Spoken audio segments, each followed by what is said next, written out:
What's going on, folks? Welcome to another episode of Ask RGT 85, where I answer your questions.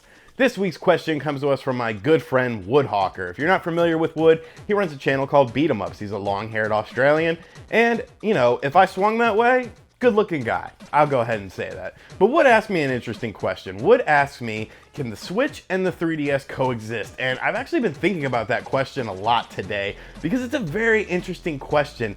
It's very interesting, sort of the situation and position that Nintendo has put themselves in right now with both the 3DS and the Nintendo Switch. So Wooderson, I'm going to take your question. I'm going to do a great job of answering it. And we're going to find out, can the Switch and the 3DS coexist, or will the Nintendo Switch kill off the 3DS? Let's find out.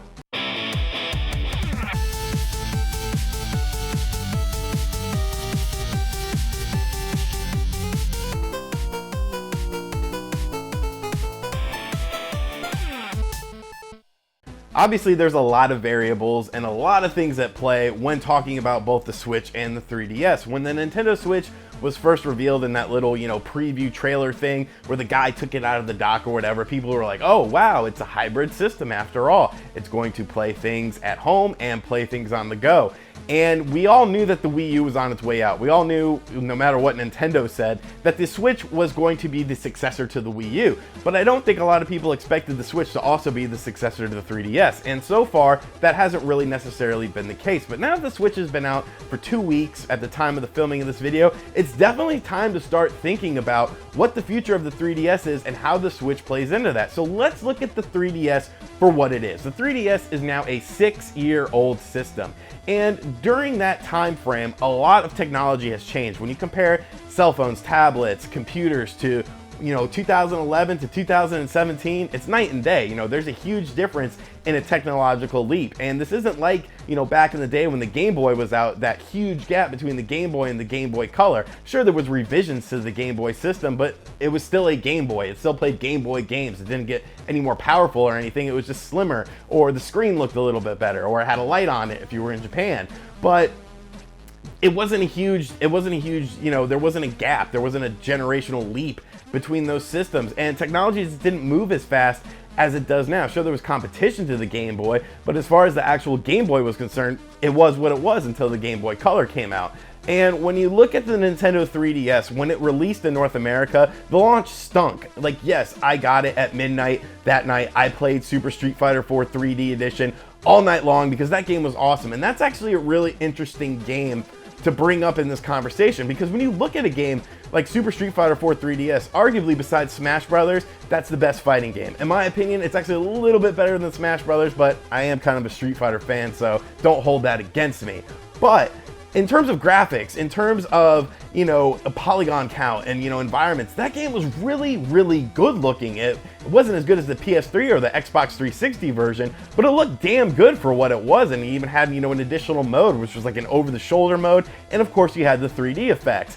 And, within that first year of the 3DS, you saw a lot of graphically powerful games on that system. You saw games like Resident Evil Revelations, which I still think is one of the best looking, if not the best looking, 3DS games of all time. That game looked amazing. I remember playing that game on my 3DS and being like, is this really running on this thing? Like, this is crazy. You had games like Metal Gear Solid 3 Snake Eater 3D, which was a PS2 port, but it had, better graphics. It had, a few additional things. It had where you could make your own camo off of the AR, and of course, it had 3D effects. And then even from Nintendo, they had Luigi's Mansion Dark Moon, another really graphically pleasing game on the 3DS.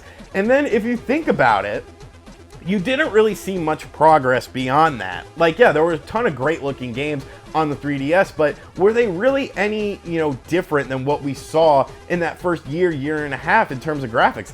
I don't think they were. So maybe the 3DS was tapped out graphically at an early stage. I mean, yeah, it was more underpowered than the PlayStation Vita, but the Vita didn't sell nearly as well as the 3DS ended up doing. After the rocky initial launch of the system, it's got over 60 million sold worldwide. I think it might actually be higher than that, but just going off memory, I know it's at least 60 million worldwide.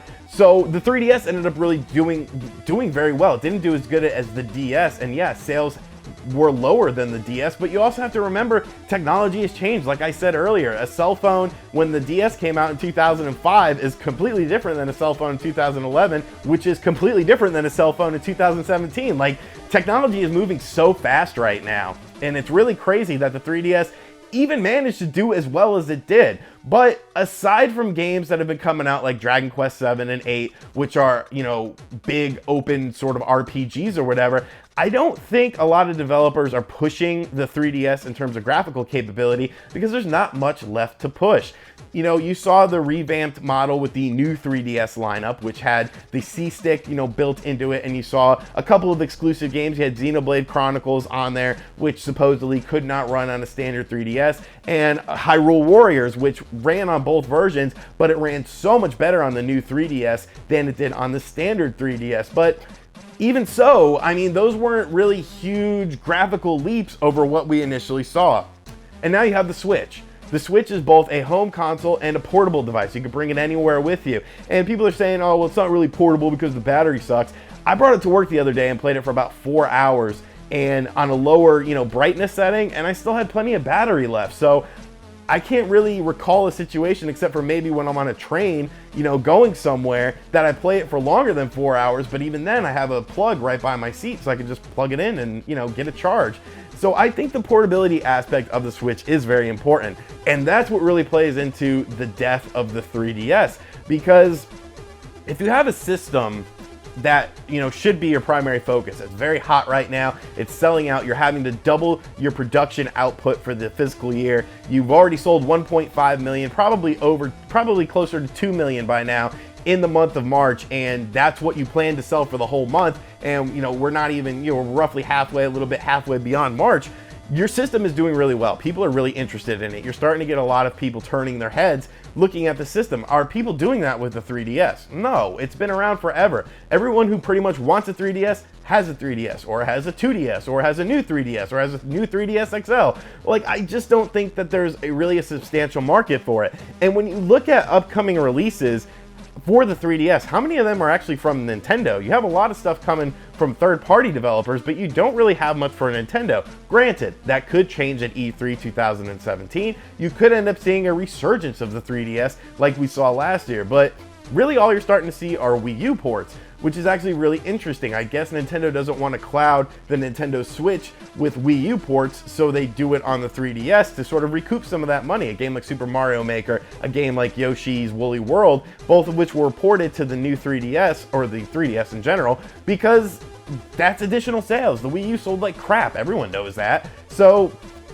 it's really interesting, because if you want to keep the 3DS alive, I don't think you can continue with the same model that you're doing and presenting the same image with the 3DS, because it would be cancerous to the Switch. It would just be latching on to the Switch. Look at a game like Mario Kart 7 versus Mario Kart 8 Deluxe. Both are portable games, and one, you know, looks way better than the other. Look at a game like, you know, A Link Between Worlds on the 3DS versus Breath of the Wild on the Nintendo Switch. Once again, they're both portable games. You can both play these games anywhere you want, so you can't really compare them. Like, you can't compare them. One is obviously a home console quality game, and one's a home console quality game from, you know, 15 years ago. Like, A Link Between Worlds is an awesome game, don't get me wrong. But in terms of graphics, in terms of what you can do with the system, it's much more limited. So, should the 3DS and the Switch coexist? I don't think so. I think the Nintendo Switch honestly needs to kill the 3DS off. You've already merged into a system where you can do everything all in one. You can play it at home, you can play it on the go. That is what you wanted. So why would you have this parasitic 3DS still leeching onto you, still stealing away, you know, potential system sales, potential software sales by offering, you know, versions of the game on the 3DS or just different games in general? But I don't necessarily think Nintendo needs to kill off the 3DS, because there's actually a way that they can have both and live in harmony with both. And I want to bring up two games in particular that sort of show where I think the 3DS needs to go if Nintendo wants to keep it around. Triforce Heroes and Rusty's Real Deal Baseball. Now, those games were very interesting to me, because Triforce Heroes, when I played it, I was kind of like, okay, well, this isn't a Zelda game. This is kind of weird, actually. It feels more, I don't know, more akin to a mobile game. Rusty's Real Deal Baseball was a free-to-start game where you could put money into it to get more stuff and whatnot. And I was like, yeah, this is a lot like a mobile game. And Nintendo is actually dabbling in the mobile market now with Super Mario Run and Fire Emblem Warriors, or Fire Emblem Heroes, excuse me. And so you're starting to see Nintendo dabble in the mobile market, and they really started that with the 3DS. So here's how you can have the 3DS still be a thing, but have all the focus be on the Switch. You essentially put these mobile-like experiences on the 3DS. Think about it. The 3DS has a better battery life than the Nintendo Switch. The 3DS also is more of a pick-up-and-play thing. It's not something that you're going to play for extended hours. I mean, you can with these epic RPGs or whatever, but if you had these sort of pick-up-and-play, simplistic play, 5 to 25-minute games on the 3DS, you could actually promote that system as something that does that. New 3DS owners would still exist because you could lower the price of it, and you're just not really releasing new software in line with sort of what you had been doing. You're not going to see like a Luigi's Mansion Dark Moon on there because that's obviously a game that needs to be focused on the Switch.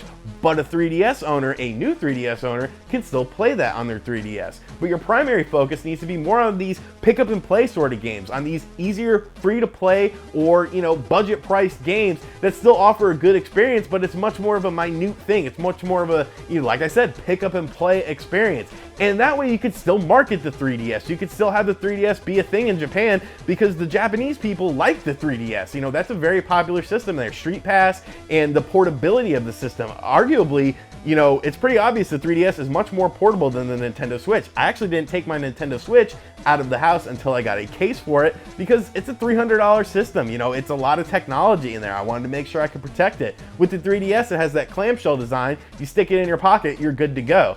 So I think they really need to switch the 3DS's focus, and I think that would be a very positive thing for Nintendo because it's a low risk, low investment thing for them to do. You can still use your IPs, you could just make quirkier, smaller experiences on the 3DS, and your big titles, your main titles, the games that everyone wants to play are on the Switch. That way everyone's happy, in my opinion, and you can let that ride for as long as you want with the 3DS because you have over 60 million user install base on that system. You can still make money on it. So I think that's the way they need to go. Should the Nintendo Switch and the 3DS coexist? It doesn't really matter to me. I'm over the 3DS. I'm in love with the Switch. I think the Switch is the future. Can they coexist? Yes, but it has to be done that way or else it's just silly.